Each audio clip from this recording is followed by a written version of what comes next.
আমরা সকলেই জানি সরস্বতী পুজোর দিন গোটা সেদ্ধ রান্না হয়ে থাকে, তাও আবার যাদের গোটা সেদ্ধ করতে আছে তারাই শুধু করতে পারে। তবে যাদের এই রান্না নেই তাদেরও তো খেতে ইচ্ছা করে, তাই আজ আমি আপনাদেরকে করে দেখাবো গোটা সেদ্ধ। নমস্কার বন্ধুরা, স্বাগতম সীমার খাবার চ্যানেলে। আজ আমি আপনাদের জন্য নিয়ে এসেছি গোটা সেদ্ধ রেসিপি, যেটা বানানো খুব সহজ ও খেতে সুস্বাদু ও সুস্বাস্থ্যকর। চলুন শুরু করা যাক আজকের রেসিপিটি।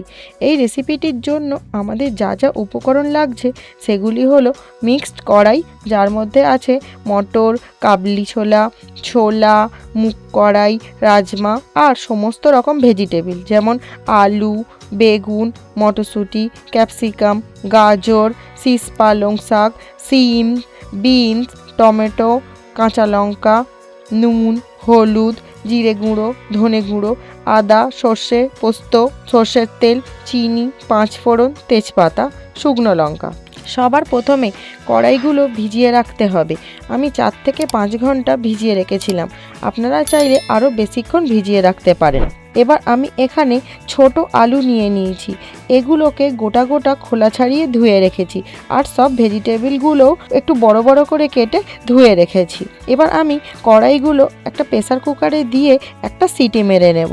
অন্যদিকে ওভেনে একটা পাত্র বসিয়ে তাতে 3 টেবিল চামচ সর্ষের তেল, 2টো তেজপাতা, 3 টিস্পুন পাঁচফোড়ন, একটা শুকনো লঙ্কা দিয়ে দেব।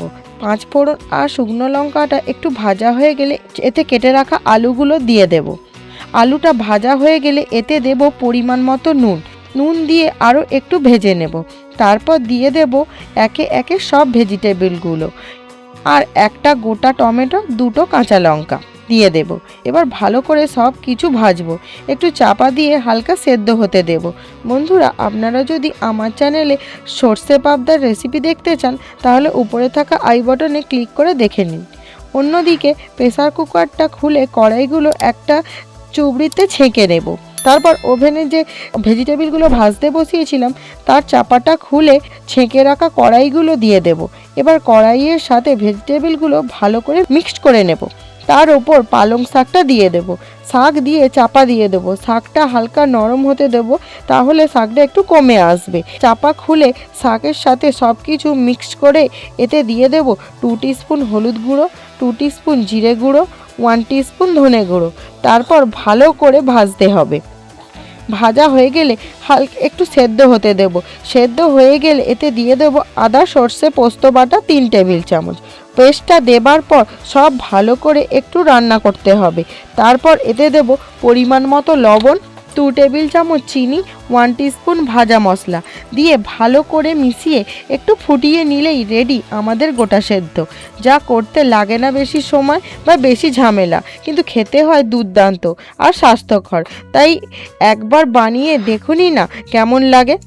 ভিডিওটা ভালো লাগলে লাইক, শেয়ার আর কমেন্ট করে জানাবেন। আর নতুন বন্ধু হলে চ্যানেলটা সাবস্ক্রাইব করে আমার পাশে থাকার অনুরোধ রইল। আজ আসি, আবার দেখা হবে নতুন কোনো ভিডিও নিয়ে। সকলে ভালো থাকবেন, সুস্থ থাকবেন।